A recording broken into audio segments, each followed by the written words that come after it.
Baik, kita masuk ke sesi berikutnya. Pada sesi ini kita akan membahas bioheat. Materi ini diambil dari chapter ke-12, buku part ketiga, Bioenergy Biomass to Biofuels, karangan Ayu Dahia ya. Jadi ini lanjutan dari sesi sebelumnya. Sebelumnya kita membahas manajemen energi di lapangan, kemudian kita membahas terkait dengan bioetanol, dan kali ini akan membahas salah satu kategori bioenergi, biofuel, yaitu bioheat, yaitu campuran antara petro atau fossil fuel dengan biodiesel. Fossil fuel yang digunakan adalah oil heating oil number 2. Jadi sesuai dengan ASTM yang kemarin telah disampaikan di pertemuan di awal. Bioheat adalah bahan bakar campuran solar atau heating oil number 2 dengan kriteria sesuai dengan American Standard Testing Material kode D396 untuk kadar 98% atau 100%, ya ini untuk 100%. ASTM ini untuk 100% dan pencampuran untuk mendapatkan bioheat itu di 95 hingga 98%, dan sisanya adalah biodiesel 5 hingga 2%, dan standar biodiesel itu untuk 100% biodiesel itu menggunakan kode 6 D6751. Kenapa dicampur dengan biodiesel? Karena biodiesel itu bersifat non-toxic, biodegradable, dan combustible. Dan salah satu kriterianya adalah meningkatkan bilangan oktan dan menurunkan emisi sulfur ya, yang disampaikan di presentasi di minggu-minggu sebelumnya. Nah, bahan baku yang digunakan kalau di internasional sendiri kita ambil di USA pada tahun 2016, sebagian besar bahan bakunya berasal dari minyak kedelai. Karena memang US produsen kedelai sehingga menggunakan bahan baku itu sebagai bahan utama, dan sisanya menggunakan ada lard, lemak babi, lemak lainnya, dan lemak sapi ya, yang tidak bisa dikonsumsi. Dan juga ada canola oil, minyak canola, dan ada minyak jagung yang diekstrak dari defated grain ya, defated grain. Jadi setelah diekstrak minyaknya itu menjadi biji yang bebas lemak.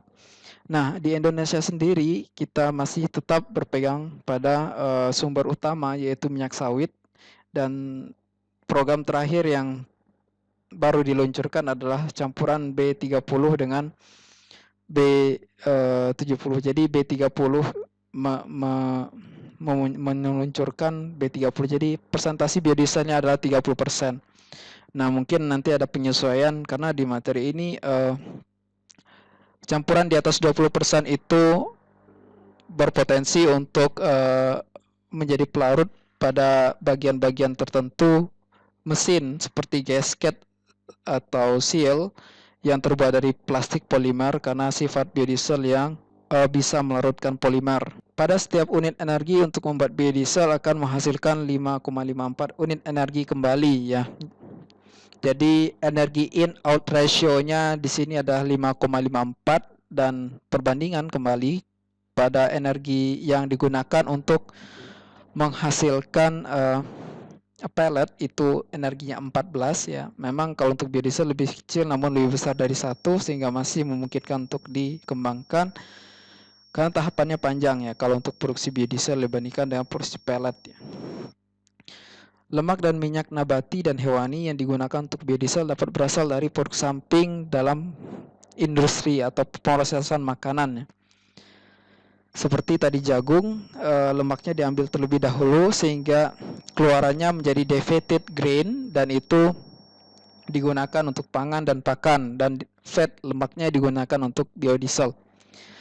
Dan perhitungan praktisnya di mana 100 pon minyak dan lemak dengan dicampur dengan 10 pon alkohol dengan menggunakan katalis natrium. Umumnya katalis ini kisarannya 1% dari total akan menghasilkan 100 pon biodiesel dan 10 pon gliserin. Minyak dan lemak nabati dan hewani yang tidak dikonversi tidak dapat digunakan sebagai pengganti biodiesel dengan campuran maksimum 10%.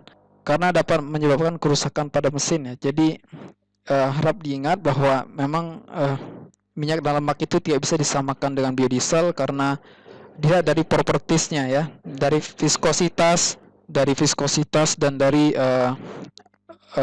titik titik nyalanya atau flash point dan sebagainya itu tidak bisa digunakan sebagai bahan bakar langsung. Tantangan ketika menggunakan bahan bakar yang dengan viskositas yang sangat tinggi atau dengan kekentalan yang besar adalah proses atomisasi pada saat proses pembakaran pada nozzle-nya itu menjadi terhambat karena begitu kental sehingga dia tidak bisa membentuk atom fluida dengan ukuran yang kecil sehingga tidak bisa terbakar secara optimal. Akibatnya contoh pembakaran tidak optimal adalah pembentukan jelaga atau asap hitam dan itu sangat berbahaya. Berikut adalah tahap umum yang digunakan untuk mengkonversi minyak dan lemak menjadi biodiesel. Jadi minyak dan lemak dari campuran berbagai sumber ya masuk ke dalam perlakuan awal. Perlakuan awal ini adalah opsional pilihan apakah itu filtrasi atau apakah itu penghilangan kadar asam lemak, karena kadar asam lemak apabila dimasukkan ke dalam proses transesterifikasi akan membentuk sabun dan itu tidak diinginkan dalam proses sintesis biodiesel, sehingga asam lemaknya harus dihilangkan atau dikonversi ke biodiesel dengan cara atau jalur esterifikasi, jalur yang menggunakan katalis asam, sedangkan transesterifikasi menggunakan katalis basa atau menggunakan agen hayati seperti lipase. Nah, setelah kadar asam lemak dikonversi menjadi ester, lalu setelah dilakukan penyaringan dari komponen padatan pengotor, maka masuk ke dalam proses esterifikasi, di mana molekul triglyceride itu dipecah dengan berbantu katalis basa menjadi asam lemak, dan asam lemaknya itu berikatan dengan metanol pada gugus karboksilnya, sehingga menjadi gugus ester di sana dan terbentuk biodiesel atau fatty acid methyl ester, dan produk sampingnya adalah gliserin. Dan methyl ester itu memiliki standar spesifikasinya dengan kode STM D6751 yang tadi disampaikan di awal, dan lembaga sertifikasinya adalah BQ9000 ya, yang di internasional. Sedangkan kalau di Indonesia sendiri SNI-nya ada SNI yang menghandle ini. Berikut perbandingan antara umpan atau bahan baku, kemudian ketika dia bereaksi dalam bentuk campuran dan ketika telah dimurnikan dari kiri ke kanan. Jadi ini adalah minyak dan lemak. Ini ketika dia direaksikan terbentuk dua fasa, bagian atas yang akan dipisahkan. Bagian atasnya adalah biodiesel atau fatty acid methyl ester, dan bagian bawahnya terdiri dari gliser atau fasa beratnya ya. Minyak bakar atau heating oil ya. Jadi tadi kita membahas sekilas terkait biodiesel, dan untuk bioheat ini adalah campuran antara heating oil dengan biodiesel, dan kita akan bahas heating oil sekarang atau minyak bakar yang diperoleh dari bahan bakar fosil dalam bentuk gas alam, propana, dan batu bara. Hidrokarbon dari bahan fosil pada awalnya merupakan komponen penyusun material hayati, dan bahan fosil tersebut diambil dari dalam bumi dalam bentuk minyak kasar dan gas ya. Jadi heating oilnya didapatkan dari minyak kasar atau crude oilnya. Selain terdiri dari hidrogen dan karbon, juga terdapat komponen sulfur dan nitrogen yang menjadi pengotor dalam bahan bakar.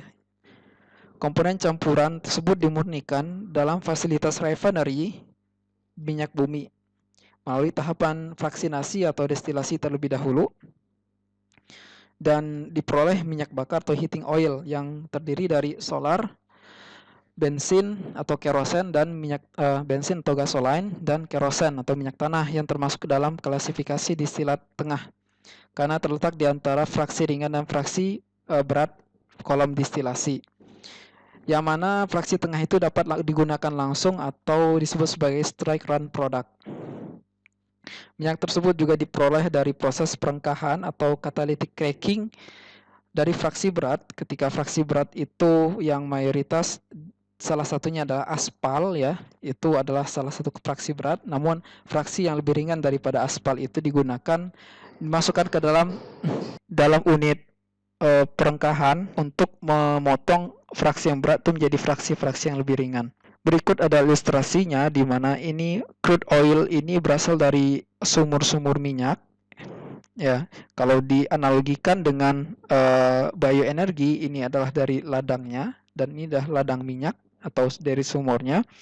Kemudian itu masuk ke dalam kolom fraksionasi. Ya, jadi sini minyak kasar itu akan dipisahkan berdasarkan titik didihnya dan fraksi tengah ini yang digunakan sebagai strike run. Dan di sini bagian bawah atau masih termasuk kategori fraksi tengah ada distillate oil number 2 yang akan dicampur menjadi bioheat dengan biodiesel ya. Ketika dicampur dengan biodiesel menjadi bioheat. Kenapa dicampur tadi? Karena keuntungan biodiesel tadi ya. Dan setelah masuk ke tahap fraksinasi, bagian berat atau heavy gas oil ini akan masuk ke dalam catalytic cracker ya. Di sini hidrokarbon dengan rantai yang sangat panjang sehingga fraksi yang sangat berat itu akan direngkah, diputus-putus dengan katalis kimia. Ada katalis kobalt, katalis nikel, nomo, komo, niko, jadi banyak ya. Yang umum dikeluarkan oleh industri petrokimia Haldor Topsoe ya, menggunakan katalis ini. Bahkan namun Indonesia sendiri sudah memiliki katalis yang disebut sebagai katalis merah putih ya. Ini yang dikembangkan oleh Profesor Bagio dari Teknik Kimia. Nah, ini bisa memfasilitasi proses perengkahan katalitik yang dihasilkan, kemudian menghasilkan ada fraksi gasolin dari proses ini masih bisa dihasilkan, dan kemudian juga bisa menghasilkan heating oil number 2 ya. Jadi di sini distilat nomor 2. Nah, distilat nomor 2 ini setelah dipisahkan dari gasoline dari distilat nomor 2 dan dihilangkan kadar sulfur dan nitrogennya, karena kadar sulfur itu masuk ke dalam heavy phase ya. Jadi setelah dihilangkan, dikurangi kadar sulfur dan nitrogennya, kemudian dicampur kembali dengan heating oil number 2 tadi dan dicampur dengan biodiesel nanti ketika ingin menghasilkan bioheat. Dan specific heating oil yang digunakan di sini ada menggunakan kode STM D396. D396 ini sebenarnya untuk kondisi heating oil murni atau 100%, memiliki titik nyala, titik pengapian atau ignisi. Titik nyala adalah temperatur minimum, ketika temperatur minimum yang bisa membuat bahan bakar itu menyala, dengan catatan ada bahan bakar, ada sumber api seperti itu, atau ada sumber api yang memulai proses penyalaan dan temperatur minimumnya itu ada 37,8 derajat Celcius. Kemudian titik pengapian atau ignition point atau titik ketika bahan bakar itu menyala sendiri di temperatur 260. Jadi ketika telah mencapai temperatur dengan panas sekian, bahan bakar itu akan terbakar sendirinya. Kemudian titik tuang atau titik ketika bahan bakar itu dalam kondisi membeku ya. Kondisi membeku, maka titik ketika dia apabila temperatur itu dipanaskan, titik pertama kali dia mulai bisa mengalami penuangan itu adalah di 8,3 derajat Celcius. Dengan titik kabut adalah titik ketika terbentuknya partikel-partikel padatan ketika ini didinginkan ya, sehingga dia menjadi buram itu pada 10 hingga 20 derajat Fahrenheit atau masih di sekitar titik tuang ya. Viskositas akan meningkat ketika suhu menurun atau semakin kental ketika suhu semakin dingin. Kemudian kadar air atau sedimen itu sekitar di bawah dari 0,1%, kandungan sulfurnya di antara 0,5 hingga 0,05%.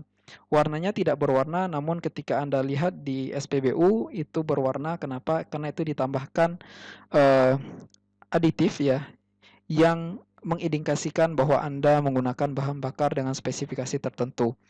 Kalau misalnya tetap dalam kondisi bening, maka para pembeli akan bingung apakah dia menggunakan bahan bakar yang sesuai dengan yang dia butuhkan atau tidak, apakah itu air seperti itu. Jadi ini untuk meyakinkan pembeli juga atau konsumer. Dan kadar energi yang dihasilkan untuk 1 galon heating oil ini adalah 1 139.000 British thermal unit. Kemudian berikut spesifikasi untuk biodiesel di kondisi 100%, kode STM-nya D6751 dengan spesifikasi yang sama dengan heating oil tadi ya. Sebagai berikut.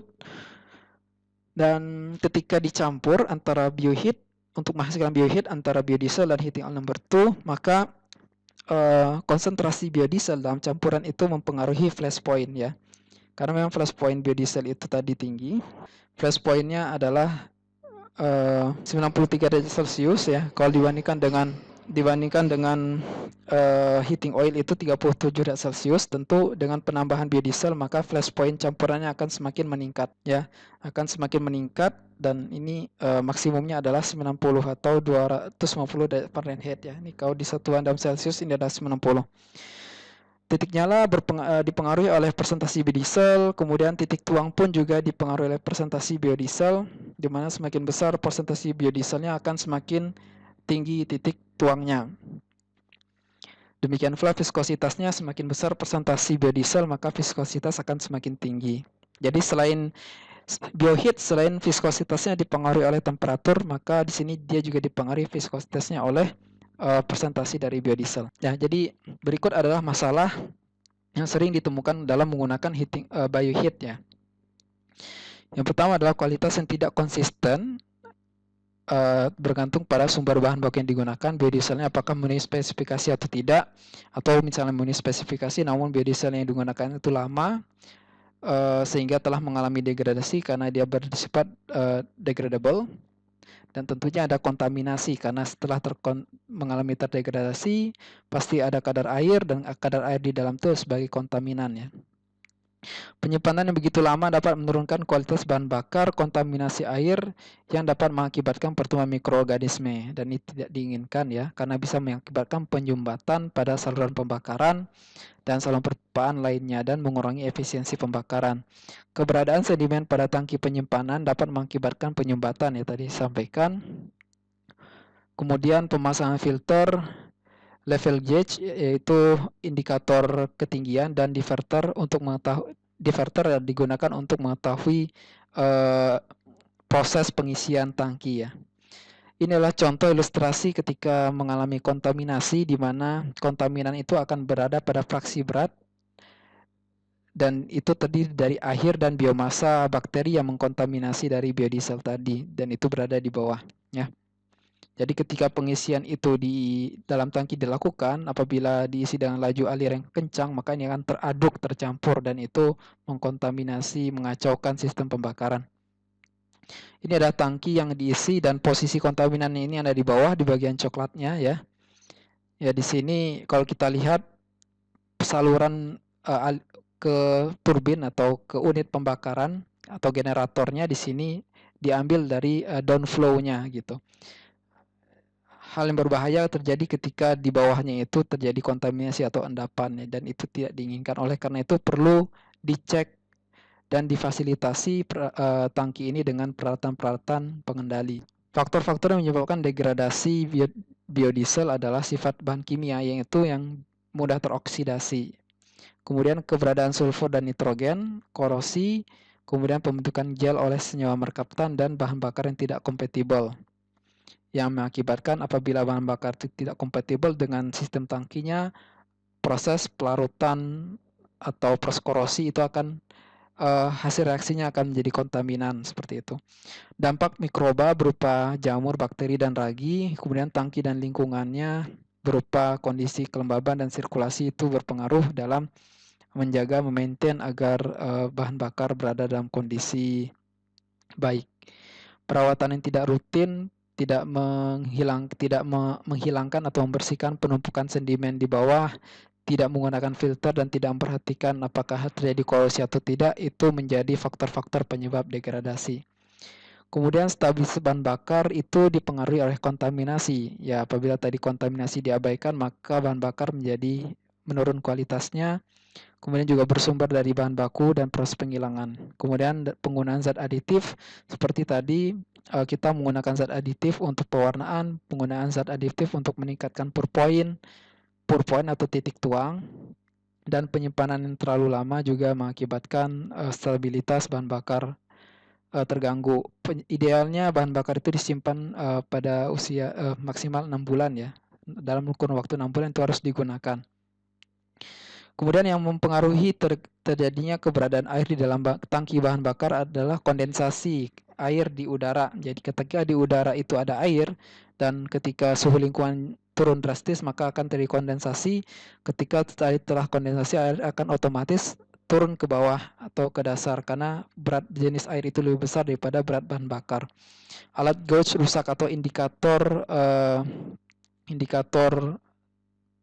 keberadaan air atau indikator kelembaban udara di dalam air itu rusak karena di dalam tangki itu juga ada udara ya, ada space yang terisi udara.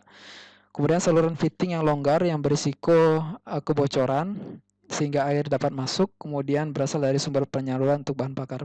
Ketika pengisian ulang dilakukan secara tidak hati-hati memungkinkan potensi air masuk. Kemudian kebocoran ventilasi pada saat pengisian. Kemudian pemumpaan minyak yang sudah lama ke tangki baru ya. Jadi ketika diputuskan untuk membeli tangki baru dalam perawatannya, Anda berinisiasi untuk memindahkan minyak tangki lama, jangan dilakukan karena tangki lama itu berpotensi mengalami degradasi. Dan apabila degradasi maka akan terbentuk air. Ya, karena proses degradasi itu menghasilkan air dan H2O ya. Kemudian berikut masalah yang keberadaan lumpur sebagai kontaminan itu ditimbulkan oleh faktor sebagai berikut. Lumpur tersebut terdiri dari koloni bakteri, air, dan bahan bakar ya. Jadi ketika bahan bakar biodiesel itu terdegradasi, maka lambat laun lumpur itu akan terbentuk karena isinya adalah biomasa. Selain itu juga berpotensi terdiri dari kontaminasi lain seperti pasir, tanah, dan kerikil. Pengurangan pembentukan lumpur dapat dilakukan dengan satu, tidak memindahkan minyak dari satu tangki ke tangki lain, kemudian menurunkan laju pengiriman sehingga lumpur yang ada tidak akan ikut teraduk ya. Melakukan pengecekan dan pembersihan rutin, penambahan aditif, kemudian membuang bagian dasar dari bahan bakar di mana air dan lumpur tersebut terkumpul. Apabila bagian pengaliran bawah tangki tersumbat akibat endapan air itu membeku, maka mau tidak mau tangki harus dikosongkan terlebih dahulu, kemudian baru dilakukan pembersihan. Jadi tidak bisa dilakukan proses draining secara langsung. Berikut adalah gambar lumpur yang terbentuk, ya di bawahnya terbentuk di bawah lumpur. Kemudian ketika mengoperasikan mesin dalam suhu temperatur lingkungan yang rendah, maka itu mengganggu kinerja dari bahan bakar, seperti terbentuknya air yang membeku pada saluran pengaliran akan menyumbat. Kemudian viskositas minyak yang meningkat akan menghambat pelepasannya dari nozzle, proses atomisasi akan terganggu dan pembakaran juga akan terganggu. Kristal lilin yang akan terbentuk sehingga dapat menyumbat saluran ya. Jadi biodiesel itu berasal dari lemak ya. Dan ketika sudah mencapai titik kabut maka akan terbentuk padatan-padatan yang disebut sebagai kristal lilin. Cara mengatasinya adalah menambah aditif, depresan titik tuang sehingga titik tuangnya menjadi lebih turun ya. Kemudian menambah kerosen, minyak tanah. Jadi sebagai ilustrasi, kerosen kalau misalnya di dalam perawatan mesin-mesin bermotor untuk membersihkan oli dan sebagainya itu bisa menggunakan minyak tanah. Nah, hal yang sama, jadi ini bisa diaplikasikan untuk membersihkan keberadaan lumpur dan ke lilin-lilin lainnya. Kemudian melepaskan filter. Jadi membersihkan filter, kemudian menggunakan selotip isolasi panas. Jadi isolasi tidak disarankan karena dapat memicu kebakaran ya karena itu isolasi ketika bahan bakar itu dibakar, panas yang dihasilkan itu berpotensi melelehkan bahkan membakar isolasi tersebut. Ketika menggunakan bioheat dalam temperatur dingin, maka gunakan bioheat sesuai dengan spek standar ya. Tambahkan minyak tanah sebagai campuran sebanyak 25% karena selain menurunkan titik tuang juga menurunkan viskositas seperti itu. Selain itu tambahkan aditif yaitu depresan titik tuang sebagai sesuai rekomendasi produsen. Jadi salah satunya adalah kerosen namun juga ada depresan lainnya. Dalam penggunaan bioheat langkah-langkah yang dilakukan adalah ketika ingin mencampur antara minyak nomor 2 dengan biodiesel, lakukan pencampuran dalam kondisi temperatur 10 Fahrenheit di atas masing-masing titik abut ya. Jadi lebih panas 10 Fahrenheit atau di atas 70 derajat Fahrenheit. Jika memungkinkan mencampur satu jalur, jika memungkinkan dicampur di satu pipa yang sama ya. Tentunya untuk meningkatkan pencampuran di pipa itu difasilitasi oleh static mixer atau baffle. Dan jika tidak memungkinkan karena situasi dingin, maka tambahkan pertama itu setengah volume minyak nomor 2. Lalu setelah itu tuangkan seluruh biodiesel hangat pada tekanan tinggi sambil diaduk, kemudian tambahkan sisa minyak nomor 2 itu kembali ya. Apabila poin B itu tidak mungkin dilakukan. Lalu cek kualitas, lalu lakukan perawatan tangki dan pastikan bebas air, kemudian bebas lumpur. Lalu mengetahui kekurangan bioheat bahwa pencampuran biodiesel di atas 20% volume meningkatkan resiko untuk penyumbatan, kebocoran, dan masalah suhu dingin lainnya. Selain itu, segel-segel peralatan yang terbuat dari polimer seperti gasket dan seal karet akan melunak karena larut. Ketika kita belum melakukan pembakaran, maka salah satu cara untuk melihat kualitas bahan bakar adalah secara visual, melihat kejernihan dan kebersihannya. Kita cek dengan kontainer kaca untuk melihat apakah ada pengotor atau tidak, apakah ada air atau tidak, seperti itu. Atau juga bisa menggunakan ember putih, di mana dasar ember itu terdapat tulisan. Apabila ketika minyak bahan bakar itu dituang ke atas ember itu dan tulisannya masih terbaca dengan jelas, maka bisa dipastikan tidak ada kontaminannya, tidak signifikan, atau bahan bakar dalam kondisi baik. Kemudian untuk kontaminasi bakteri itu bisa terdeteksi dari bau dan warna dan endapan juga. Kemudian bisa dilakukan pengecekan dengan instrumen berupa pasta.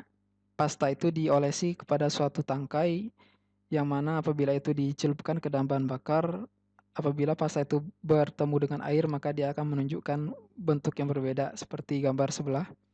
Pada bagian bawah menunjukkan bahwa ada air, jadi pastanya akan berbentuk keruh seperti itu. Untuk menjaga performanya, lakukan penyaringan minyak ketika minyak itu ditambahkan atau diisi ulang, atau ketika minyak itu dialirkan ke generator, maka salurannya itu dipasang filter sebelum mencapai nozzle ya, karena kalau nozzle itu tersumbat, tidak ada minyak yang dikeluarkan sehingga tidak ada pembakaran. Filter tersebut dapat rusak apabila tertutupi oleh biofilm dan harus diganti, karena penutupan itu juga bisa bersifat korosif yang bisa merusak filter itu sehingga berpotensi mengakibatkan kebocoran. Ini adalah bentuk sludge atau lumpur yang bisa, atau biofilm yang diperoleh dari filter. Filternya itu tadi yang ini yang berwarna hitam ya. Ini adalah filter atau cake yang diambil dari filter tersebut. Kemudian terkait dengan penambahan aditif pada bahan bakar dilakukan untuk mencegah deteriorasi atau perusakan degradasi biofuel atau biodiesel atau bioheat. Dalam memilih aditif, langkah yang harus dilakukan adalah menentukan permasalahan dan jenis aditif yang sesuai. Kemudian memastikan bahan bakar diuji cobakan itu merepresentasikan bahan bakar yang digunakan, dan pastikan aditif yang digunakan itu multifungsi ya, agar tidak menggunakan jumlah volume aditif yang lebih banyak. Jenis-jenis aditif itu ada 4 jenis, yaitu peningkat kinerja aliran dingin, penurunan viskositas, kemudian dispersan, kemudian antioksidan, mencegah terjadinya self-oxidation atau oksidasi pada bahan bakar tanpa proses pembakaran, kemudian untuk menghambat pertumbuhan jamur atau biocide, penggunaan biosida. Dalam melakukan perawatan, langkah-langkah yang dapat dilakukan adalah memastikan air, pengotor, dan salju tidak masuk saat pengisian. Kemudian ketika dalam pengangkutan, pastikan tutup ventilasi sesuai pada tempatnya, tidak ada air di sekitarnya dalam tangki.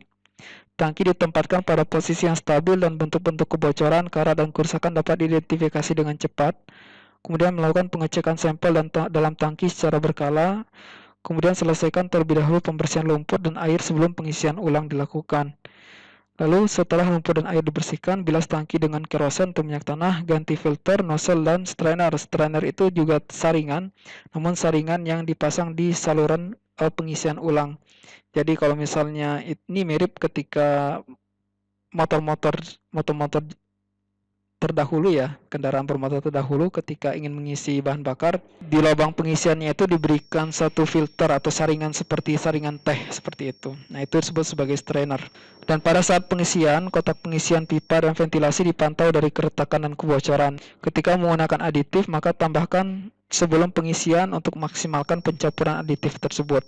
Pembersihan tangki by heat itu lebih sulit dengan jasa yang lebih tinggi karena akumulasi sludge yang lebih besar apabila menggunakan dibandingkan dengan oil number 2 dalam kondisi murni ya. Penggantian tangki dilakukan ketika biaya perawatan lebih mahal dibandingkan dengan pembelian atau tidak jauh berbeda. Setelah diganti, dilarang mentransfer tangki minyak dari tangki lama ke tangki yang baru. Apabila tangki diletakkan di luar, maka sebaiknya dicat dengan warna terang ya untuk memudahkan identifikasi. Selain itu, untuk memudahkan, warna terang itu dapat merefleksikan cahaya. Dengan demikian, maka tangki dapat terjaga tetap dingin sehingga meminimalisir kondensasi pada tangki ya. Selalu jaga tangki pada kondisi penuh untuk mencegah kondensasi. Sekian materi akhir dari minggu ini.